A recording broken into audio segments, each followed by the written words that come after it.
Good morning guys, welcome to our my YouTube channel chemistry 2020 by chemical sir. My students, आपको मैं बताना चाहता हूं कि यूट्यूब पर जाकर मेरे जो यूट्यूब चैनल है केमिस्ट्री 2020 बाय केमिकल सर, वहां पर भी आप जाकर के जो भी वीडियो आपको मिल रहा है पर डे, अगर बैक वीडियो देखना है, मान लीजिए किसी कारणवश आपके ग्रुप से पिछला वीडियो हट गया किसी टॉपिक का, तो आप यूट्यूब चैनल जिसका नाम है, यूट्यूब पर जाकर के आप सर्च बार में डालिएगा, ठीक, केमिस्ट्री 2020 बाय केमिकल सर, या केमिकल सर भी डालेंगे तो वहां पर शो करेंगे मेरे सारे वीडियो कक्षा 11th और 12th के जो भी वीडियो आपको चाहिए, पिछले जो भी वीडियो पड़े हो, तो वो वीडियो वहां पर आपको मिल जाएगा। और उस चैनल को ज़्यादा से ज़्यादा सब्सक्राइब करें, लाइक कमेंट करें और उसको शेयर भी करें, ठीक है।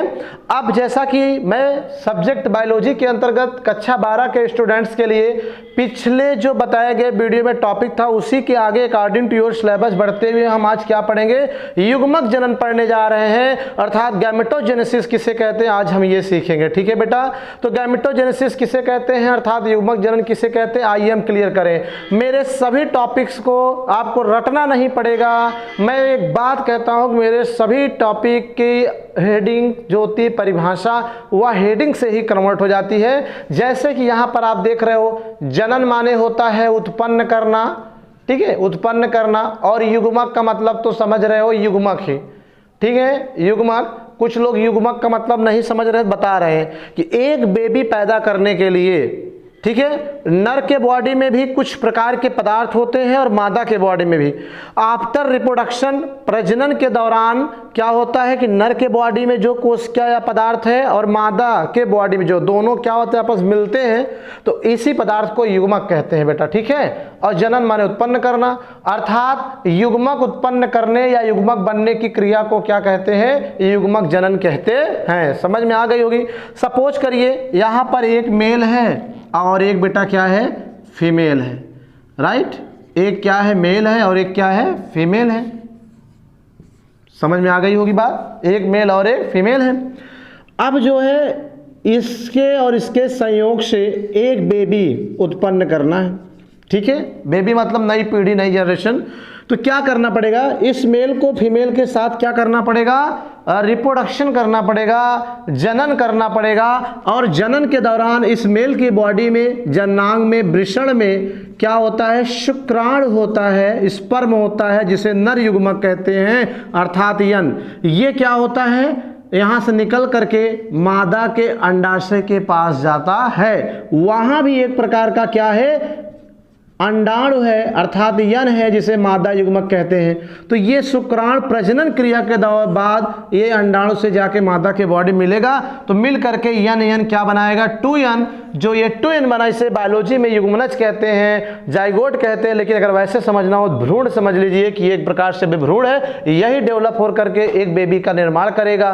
तो वही चीजें कि इसको इसके प्रजनन के लिए क्या करना पड़ेगा, बोलो, कि जो इसके अंदर वृषण में शुक्राणु है, शुक्राणु का निर्माण, और मादा के अंदर अंडाशय में अंडाणु का निर्माण होना जरूरी है। जैसे एक बात बताइए, अगर कक्षा 2 में पढ़ने वाला बच्चा या 5 साल का बच्चा, 6 साल का बच्चा, अगर उसकी शादी कर दी जाए, तो क्या वो एक संतान पैदा करने के योग्य होगा? नहीं, क्योंकि उसके जननांगों में यानी वृषण में शुक्राणु का निर्माण, अर्थात नर युग्मक का निर्माण नहीं हो रहा है। और जिस लड़की, जिस बच्ची से शादी होगा, उसके बॉडी में, अंडाशय में अंडाणु नहीं बन रहा है, इसलिए ये इसके साथ प्रजनन नहीं कर पाएगा, अर्थात इसका युग्मक यानी शुक्राणु इसके युग्मक यानी अंडाणु से नहीं मिलेगा। और जब तक नहीं मिलेगा, ये भ्रूण नहीं बनेगा, भ्रूण नहीं बनेगा तो बेबी कहां से बनेगा।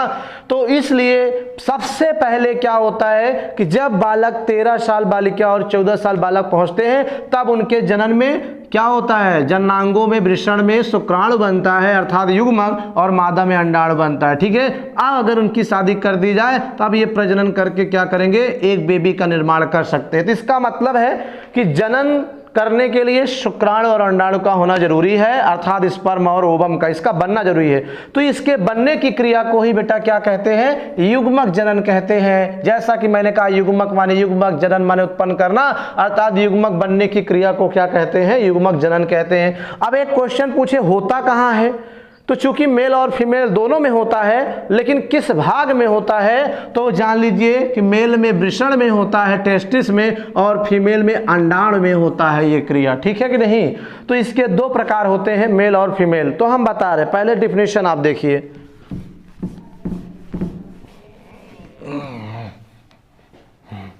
यहां मैं लिख रहा हूं, ठीक है, कि जीवों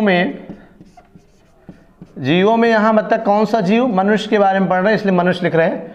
जीवों में युग्मक बनने की क्रिया को युग्मक जनन कहते हैं। ठीक है बेटा, ये क्लियर हो गया आपका। और यह क्रिया प्रायः नर में, नर माने पुरुष में, वृषण में तथा मादा में अंडाशय में, ठीक है, अंडाशय में संपन्न होती है। ठीक है बेटा, ये इंपॉर्टेंट बात है याद रखने वाली कि युग्मक जनन जो नर है उसमें वृषण में होता है और जो मादा है उसमें अंडाशय में क्रिया संपन्न होती है। समझ में आ गई होगी बात। अब आता है प्रकार। ठीक है, या एक चीज और बता दें कि यह क्रिया, ठीक है बेटा, अर्धसूत्री विभाजन, कौन सा सेल डिवीजन, असूत्री विभाजन द्वारा संपन्न होती है। ठीक है, द्वारा होती है या संपन्न होती। ठीक है, मतलब जो युग्मक जनन होता है, युग्मक का निर्माण होता है, वह किस अर्धसूत्री विभाजन द्वारा, अर्धसूत्री विभाजन द्वारा संपन्न होता है। ये बहुत इंपॉर्टेंट क्वेश्चन है, ऑब्जेक्टिव टाइप में पूछा जा सकता है कहीं भी, यूपी बोर्ड से लेकर के कंपटीशन लेवल पर बेटा, कि युग्मकों का निर्माण किस विभाजन द्वारा होता है, तो अर्धसूत्री विभाजन द्वारा होता है। ठीक है, नोट करिए, फिर प्रकार के बारे में हम चल रहे हैं। नोट करो, नोट कर लिया। अब हम प्रकार के बारे में जान रहे बेटा। ठीक है, युग्मक जनन के प्रकार कितने होते हैं, तो कुल मिला के ये दो प्रकार का होता है, क्योंकि नर में भी युग्मक बन रहा है, मादा में भी, तो एक नर वाला और एक मादा वाला, तो ये कह सकते हैं कि इट इज टू टाइप। ठीक है, ये दो प्रकार का होता है। पहला है शुक्र जनन। ठीक है, शुक्र जनन स्पर्मेटोजेनेसिस कहते हैं इसे। ठीक है बेटा, स्पर्मेटोजेनेसिस कहते हैं। ठीक, शुक्र जनन, कुछ रटना नहीं है, सिंपल। शुक्र मतलब शुक्राणु। ठीक है, शुक्राणु का मतलब नर युग्मक। ठीक है, जनन माने बनना या उत्पन्न होना, शुक्राणु अर्थात नर युग्मक के बनने, ठीक है, की क्रिया को शुक्र जनन कहते हैं, शुक्र जनन कहते हैं। और होता कहाँ है बेटा, यह पुरुष में वृषण, टेस्टिस, वृषण में होता है। पिछले वीडियो मैंने बताया है टेस्टिस वृषण के बारे में कि नर का जो जननांग होता है उसका प्रमुख भाग वृषण होता है, अंडाशय होता है, वृषण होता है, जो कि इसी के अंतर्गत नर जन्म कोशिकाएं, स्पर्मेटोगोनिसिस कोशिका होती है, जो किसका निर्माण करती है, शुक्राणु अर्थात नर युग्मक। और यह भी अर्धसूत्री विभाजन द्वारा होता है। ये सिंपल सी डिफिनेशन है, कुछ ज़्यादा रटने की जरूरत है ही नहीं है। ठीक है, ये एक हो गया। अब दूसरा मादा वाले में चलते हैं तो क्या होगा, यहाँ पर हम लिख रहे हैं दूसरा। ठीक है, मादा वाले को क्या कहते हैं बेटा, अंड जनन कहते हैं। क्या कहते हैं, अंड जनन। ठीक, oogenesis कहते हैं। क्या कहते हैं, oogenesis। ठीक है, ये इसको भी रटना है, अंड माने अंडाणु, जनन माने बनना। तो यहाँ हम लिखेंगे कि मादा के अंडाशय कहाँ बनता है, अंडाशय में, ओवरी में। तो मादा के अंडाशय में, ठीक है, अंडाणु ब्रैकेट में लिखेंगे मादा युग्मक, ठीक है, यन बनने की क्रिया को, बनने की क्रिया को हम अंड जनन कहते हैं। ठीक है बेटा, अंड जनन कहते हैं। ठीक, ये कंप्लीट हो गया। तो ये भी कहाँ होता है, अगर पूछा जाए कि अंड जनन प्रक्रिया कहाँ होती है, मादा में होती है। किस भाग में, अंडाशय में।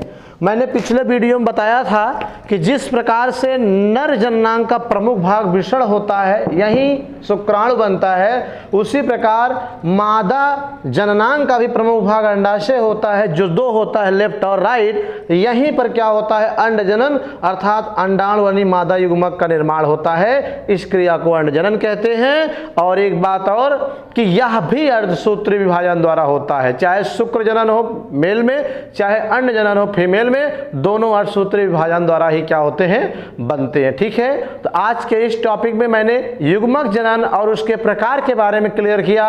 अंशाल उठा के देख लीजिए, पिछले 5 साल का ये क्वेश्चन कई बार पूछा गया है, लगभग हर 1 साल बाद पूछा जाता है। इस बार बोर्ड में आने की संभावना है बेटा, इसलिए क्या करेंगे, इसे आप नोट कर लीजिए और रटना नहीं, हेडिंग से ही अर्थ मैंने बता दिया है। ठीक है, thank you watching this video.